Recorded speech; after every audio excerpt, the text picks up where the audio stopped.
I've been excavating my heart and my mind and my soul. And I was on this free flow of divine downloads, but I decided to sit with myself and really lean into what was coming up for me as a person, as an individual. And there's so much focus on this inner child healing, but this new thing that I've been indulging in and leaning into is inner child excavation. Not the exploring the pain to give the light to it, but removing the layers of programming, the layers of reprimanding, the layers of suppression to really identify and explore my inherent nature as a person and as a being. Too many of us are stuck in loops, stuck in programs that are not our own, and the internal fight has to do with who you inherently are, like in nature, like who you naturally are and who you've been programmed to be, by which the world that is operating in its own loop benefits from you, compared to your innate world, the world that you create in your life, the world you create in your reality, how it serves you, how it works for you, how it unfolds for you with people, places, things, and experiences. And so this led me to reflect on me as a kid and being called mean all the time. Amber, you're mean, you're mean, you're mean, you're mean, you're mean, you're mean, you're mean. Or you're just mean, like on some Angelica type shit. And I worked hard in life to be nice.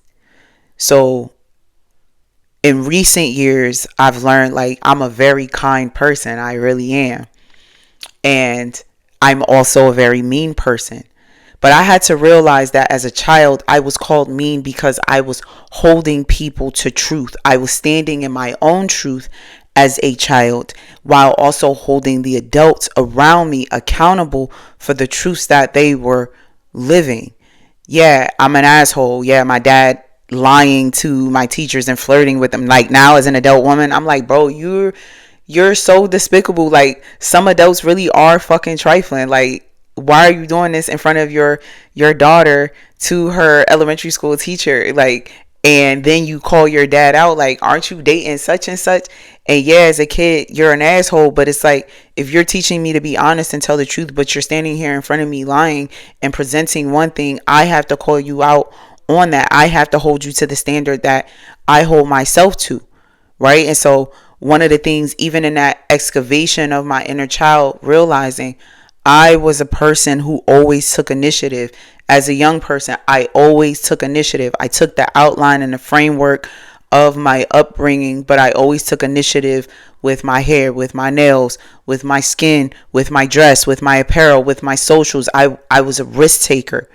And so that didn't go away as an adult. It became leveraged in other areas of my life. So now as I'm expanding in another area of my life, and entrepreneurially, I get to lean back into that audaciousness, that risk taking. Like I'm taking a risk all the time. And so if you're watching this, it's time for you to take those risks, and it's time for you to excavate your inner child from underneath all of these programs. Even now as an adult, like I told my mom, when I was 14 and MySpace was a thing, I was on MySpace with like a nightie and I had this bear in between my legs and I was posed and I said I was 16. Even if I was a 16-year-old, that was inappropriate. So now as an adult woman, right, like I am sexy and sensual, and I'm like, where is this coming from? Like, wow, like, oh my God, is something wrong with me? And it's like, no, you've always been like this, but you were like that as a child, but it wasn't cultivated, it wasn't nurtured, you didn't understand as it was 444. So now as an adult leaning back into it, okay, yeah, that's not appropriate for a young girl, but now with what I know, able to work with my daughters and transmute that sexual energy and sensual energy into their creative passions and their creative interests, and letting them know, like, girl, you're gonna have more time as an adult than you will as a girl. Enjoy being a young lady, because you're gonna be a woman way longer than you'll be a little girl. So this is like a precursor to adulthood. So we are in the business of excavating our inner child from the programming of our past. And sometimes you're going to experience those emotions and feelings of grief because you thought you were dead, right? You buried an aspect of yourself that was critical to your adult life experience. And there's three things that I learned from Robert Greene that you can implement now here in your life and your reality. Focus on your social skills. When I think about my life, I have social skills because I always put myself in uncomfortable situations. I always watched, how do people act in this environment? How do people communicate? How do people speak? And you learn, while I may have a lot to speak in person, if you ever meet me or come across me in person, I'm very quiet in real life. Like in real life, I'm very quiet. I'm an ambivert, so I'm to myself. I go in, I observe the room, and then when people acknowledge me, I make myself known. Right now, my presence already makes me known when I walk into rooms. But as far as opening my mouth, introducing, and drawing, soliciting attention to me, that's not something I do in real life. I allow my presence to speak. But then I listen more. I listen to what the conversations are, and I lead the conversations that are already being had. And how do I lead the conversations that are already being had? I'm giving y'all free game. I ask a question that furthers the conversation that they're already having. It might be a question that asks to expound on something, or it may be a question that asks to clarify something, or it may be a question that challenges why someone may think or feel that way. And that's how you keep the conversation going. That's how you add the value. Okay, so social skills. The second thing he talked about was learning, being willing to learn, just having this fire for learning new things. And so the frustration comes in when you're learning things that you feel obligated to learn, compared to learning things, new things that you're interested in learning.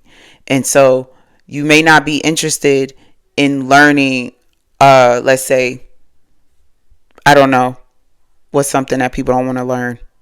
Accounting. But if you're an entrepreneur, you have to build up the excitement and enthusiasm, right? So in the Artist Way book, like my morning pages, it talks about enthusiasm, meaning God's life. Where's my book at? I had to go get my book, The Artist Way. So if you're seeing this, this is your sign to get this book, The Artist Way. And look, I have no, I'm not getting paid for that. I just want to share with y'all. If you're seeing this, I'm sharing this with you because you're on this journey and it's time for you to dive into that. But it says enthusiasm is from the Greek filled with God. Filled with God. That's what I wanted to make sure I say the right thing. Filled with God. Your passion for learning something new must be filled with God. Like, I'm learning about PR right now. I'm learning about how to present myself right now. I am learning all these things. And like now I'm like, oh, I'm about to be on TV again next week.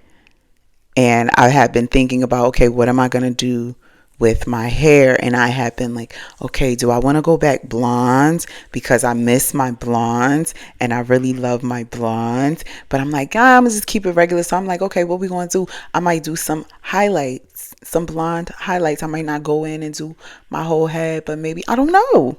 So it's like, okay, I'm learning, how do I present myself? But when you The enthusiasm doesn't mean that you're not going to have challenges.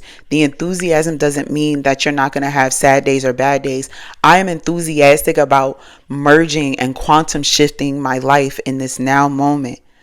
I am so ecstatic for that. I am so grateful for that. And because I am, when those feelings come, like yesterday was a day filled with grief, grieving not just present moments, but past moments, past experiences.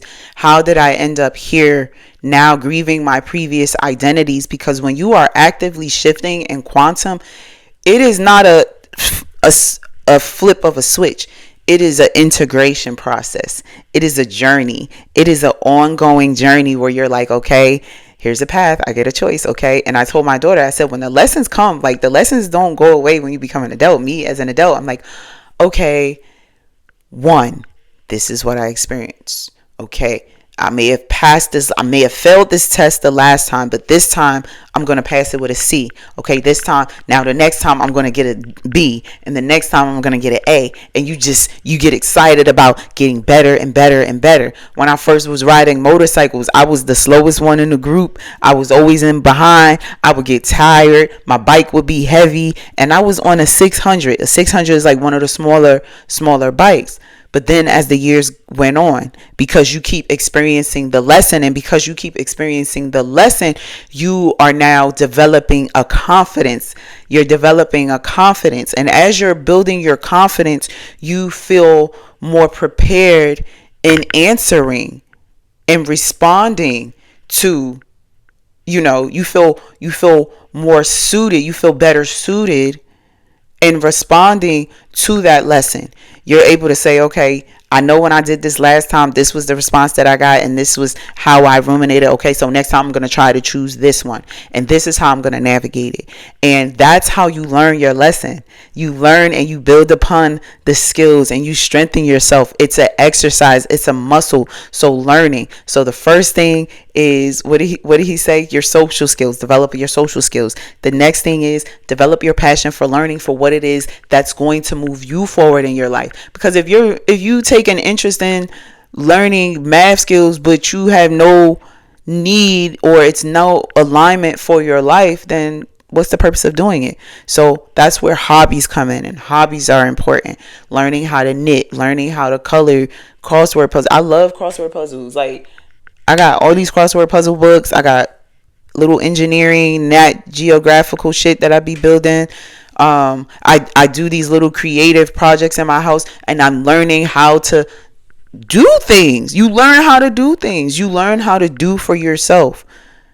You learn how to fill yourself with God. That's what you learn. That's what it says, right? Enthusiasm. Filled with God. Filled with God. And then the last thing. What was the last thing he said? Patience. Is that what he said? Yeah. Patience. He was saying patience, because in this digital world, I had to realize that. So a lot of videos that I watch, y'all, I even listen to my audiobooks on like 2.5. I'm almost up to the speed of 3, but I was watching a video of this car that I'm going to be getting. And I'm like, I'm watching these videos for the upcoming specs.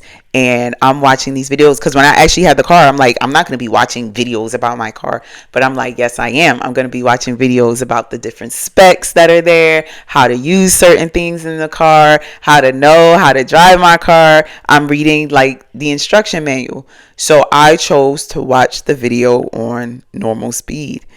And part of me, like, y'all, I was like, wrap this shit up. I'm like, please. But in that moment, I left it on normal, and I was like, no, we're going to watch this. Every time my brain wanted to go somewhere else, I'm like, nope, we're going to watch this. So training my mind to receive, also while training my mind to slow down, because this life of instant gratification, this life of now, is causing people to not realize that things take work and they take time.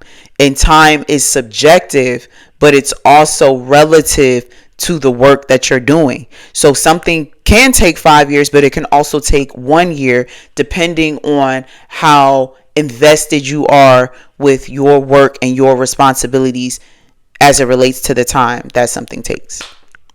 So y'all, I'm working on these beautiful things, these identity shifts.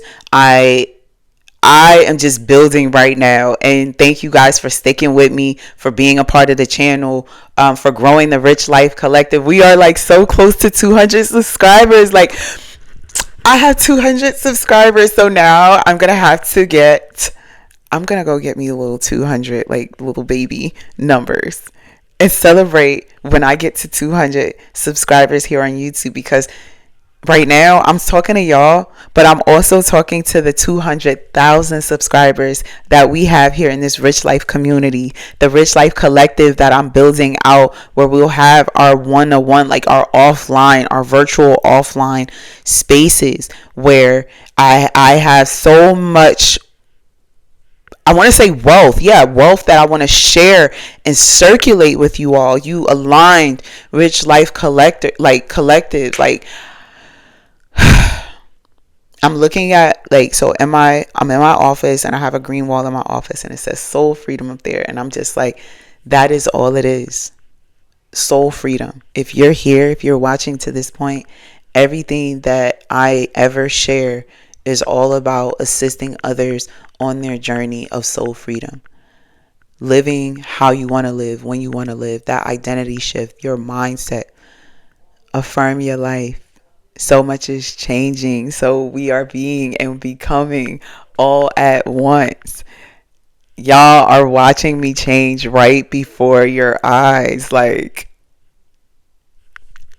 I'm so excited for myself, because if y'all see me changing and I don't see y'all are changing too. Y'all are changing too. Don't forget me, okay? Y'all, if you're here right now and you're seeing this, you get to be like, I knew her. I was with her when I was part of her first 200 subscribers. I was part of her 2,000 followers on Instagram and TikTok. I know her. Like, I was with her when she started at the bottom, because it is safe for me to be seen. It is safe for me to share my voice. It is safe for me. Of course, I don't really care what people, I don't really care. I don't care what people think about me. I don't care if people love me. I don't care if people hate me, because I love me. I'm proud of me. Does it feel good to know that I am loved and cared for? Absolutely. But at the end of the day, if all that love and care was taken away, I have to know that I am still worthy of love and care. I have to know that I am still worthy of the life that I desire. And I have to know that the life that I desire is not something far off. I no longer desire it, because it's my reality. Of course, I'm in my office doing YouTubes. Of course, I drink my coffee on a Saturday morning uninterrupted. Of course, I get to spend 2 to 3 hours in the gym, because y'all, I am getting ready to go on my Pilates teacher certification journey. Okay, I had a scholarship and I paid my tuition. So if you're local to North Carolina, I'm going to be taking one-on-one clients so I can fulfill my hours. And then I am also going to be doing my yoga teacher training starting in February. So all this goodness, y'all, all this goodness. I'm flying to Cali for an interview in January, and then I have a big announcement for February. So once it's finalized, shit, you need to be on my email list, because that's where I'm probably announce it first. arichbook.com. That's where I send out a whole bunch of gems and love. I will not spam you. Like, fuck all that shit. I just want to love y'all. We in a relationship, y'all. I love y'all. I love y'all. We're relating to each other. We're on the ship of relations. Keep growing, keep flowing. Remember to be predator, not prey. Catch up on the other Rich Life videos. Watch the shorts. Follow me on social media at a.richbook. Connect with me on LinkedIn, Amber Rich Book, and we're going to grow, flow together. I love you, and I'll catch you on the next one.